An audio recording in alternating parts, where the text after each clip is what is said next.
Hello, everybody, and welcome back to Talks with Tina. We are pursuing our most true and authentic self by what? Uncovering our roots. I ain't even gonna hold y'all for real.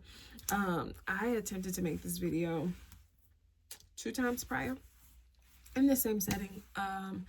And I just really came to the reality that Talks with Tina is real disrespectful. You know what I mean? Like, the blessing is I get to do it. The other blessing is like mid topic, the Lord would just like yank me up, and I get a whole new revelation about what it is that I gotta come and present to y'all. You know, we out here thugging it together. And so as I was recording this, like, I think the beauty of it is, realistically, the beauty of it is that I can't show up any other way. You know, like, this is me, this is, my life. And so even though there was another take, but it got me to the point of arrival to where I can really express the transparency and the authenticity of what I want to say. And so, long story long, today's topic is avoiding the responsibility of you. And as I was just recording that, I had in mind what I wanted to talk about, right? Like, I've just been marinating on the topic. I've been sitting and just like getting different insight on it. But as I was just talking it out, I just like broke my own heart for real, because I said basically what I was doing was like trying to heal from the version of me. I returned back to the version of me that I was trying to heal from. And that just did something to my heart in real time, because like over the last year and a half, I've mentioned this umpteen thousand times. Like, we all know that I've went through the ups and downs of my friendships. It wasn't really relationships, it wasn't nothing platonic, it was just my friendships. And in due season, I'll tell the many things that I've endured through those relationships. But I think what became very evident as I was trying to like brush through it was like I reverted back to the version that I was healing from. And the one that, started Talks with Tina from a breakup, the one who was people pleasing, the one who self-esteem was like to the ground. And as I was like really in the beginning stages of Talks with Tina, I mean, we walked this walk out together, that y'all saw me just, and maybe you guys didn't even know the full magnitude of how much healing I was doing.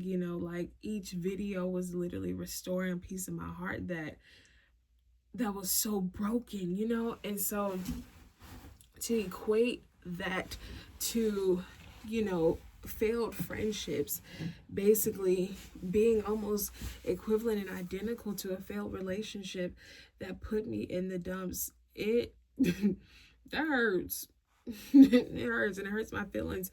But I think the reality of it is, this series, you can be calling it a series now, this series of Talks with Tina that I'm on right now is called Growing and Maturing. And what I am grateful for is that I'm now in a place where I can identify it, for one. But I'm in my relationship with God that I understand how He does restore and redeem. That I won't be stuck in that place, right? And so as I was at Revival a few weeks ago, I was at a service, and like, it just shifted me completely to like where it really like had me sit back and be like, girl, what we doing? Because I was in that season for too long. I think I told y'all that too. It was like I just ventured in that season too long of like trying to understand why people are the way they are. And I think if I'm really honest with myself, I endured way more in these friendships than I would like to bargain with, than I would like to confess, to say like, oh, it was more than just me and this friend didn't work out. It was like, no, like, people, you allowed people to treat you like crap. And what it did was throw my self-esteem, nah, it ain't my self-esteem, but my self-worth and my value down. I wouldn't say down to the dumps like it was once upon a time, but it definitely diminished it a little bit, because I placed value more in the relationship that I knew it didn't benefit in any kind of way, but because it was a desire of mine to be amongst people who claim a certain thing, right? And I just have to be honest, because like I'm telling y'all, this thing just did something to my heart that, oh, it wrecked me. But yeah, it was like, once you find something that seemingly fits the mold of what you're looking for, and then it proves to not be that, it was like, what do you do? And so how do we full circle this and make it make sense to your life? Avoiding the responsibility of you is that now in this season, as the Lord is bringing me to the desire of my heart, which is healthy relationships and friendships, how do you maintain healthy, and what does healthy look like? So how do you respond when healthy arrives? And so for me, I'm so grateful that I'm in the place now where my mindset is not so like, oh my gosh, like everybody, wait. But I'm now examining things, like even after the revival, the Lord spoke to me and said, like, one of my good friends who just lives life like very, very pure, very authentic. The Lord was like, she just taught you how to examine fruit, because test the spirit by the spirit, will know them by their fruit. And for me, again, I've always been like, oh, you say you love the Lord, wow, amazing, like besties. But realistically, there's a lot of people who claim that but then don't walk it. And so for me, I had to learn that in order to be in connection, you really have to examine the fruit beyond what you want to believe.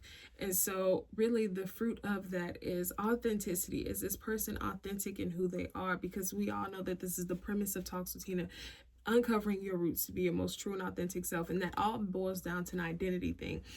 Are you firm in your identity that no matter what, nobody can shake you, twist you, twist it, flip it, reverse it, pop, lock, and drop it? None of that. Are you solid in your identity that that you can be yourself? Realistically, that you can be yourself no matter what. And when that arrived, it's easy to latch onto. I just have to be honest, it's easy to latch onto and want to be so consumed with that. But one thing that I am learning in this particular season is how to keep it healthy.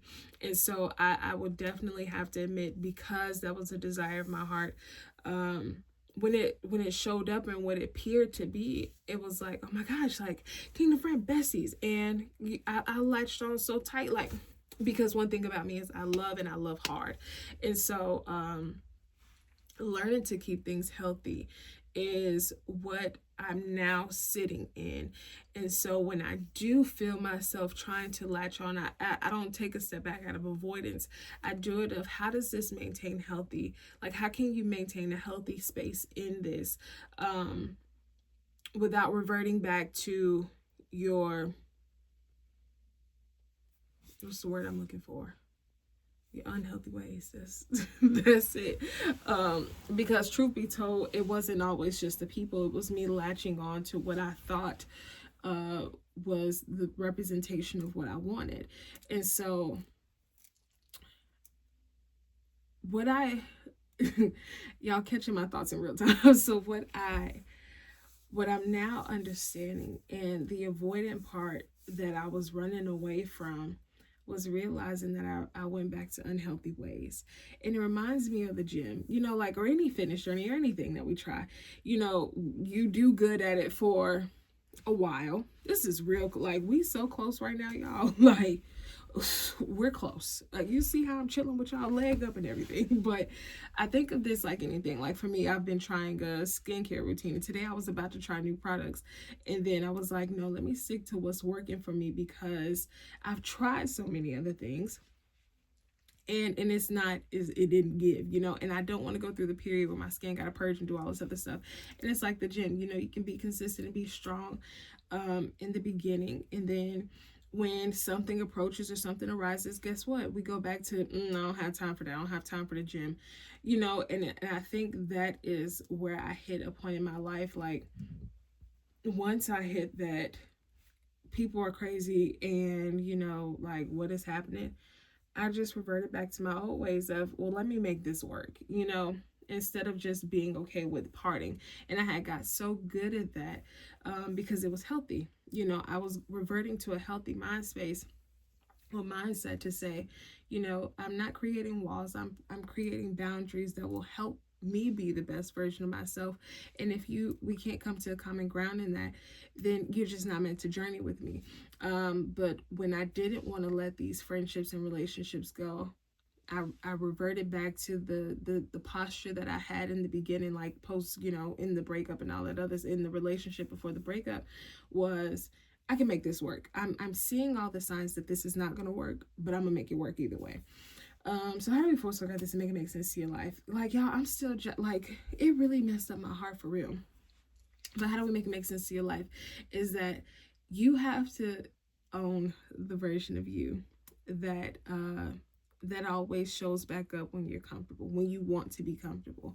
And as I'm learning and growing and maturing, I understand that the stretching is necessary to step out of your comfort zone. And the comfort zone is so uncomfortable, obviously. And it's stepping outside, let me rephrase that, stepping outside of your comfort zone is so uncomfortable, but I think it's worthwhile than having to go restore yourself from a version that you've already been healed from, and it's not healed from people, it's healed from you. I'm healing from the version of me that wanted to people please. I'm healing from the version of me that wants to be connected for the sake of belonging. I'm healing from wanting to be a part of things. Like, girl, I'm grown. Like, there's just certain things that I just don't have time for anymore. But the avoidant part was, this is me. I had to learn how to be with me, and my mom always says, she was like, it's you against you. In anything, like, there's always going to be a tug and a pull from the former and the new. And so the new version is requiring so much of me to leave the old me, like, it, I don't know, it's difficult to articulate, but I know the more that I avoid it, the more I'm gonna stay in my comfort zone, and the more I'm gonna stay stagnant, and the more that I'm gonna run into the same thing with a different face, and so I think that's how we full circle and make it make sense to your life. This chat was for me in real time, because I really sat and I said, wow, I'm healing from the version of myself, like, that I'm healing from a version of me, but then I reverted back to that version I was trying to heal from, if that makes sense. And I think when you really have an idea and you have history and you have a record of how much work you've done, I don't know, maybe that's the perfectionist mindset in me. It's like when you realize you went back, it just does something. Lot's wife, thankfully we don't have to turn into a pillar of salt anymore. But I think the pillar of salt is stagnation. You get stuck in a place where you are meant to journey through. And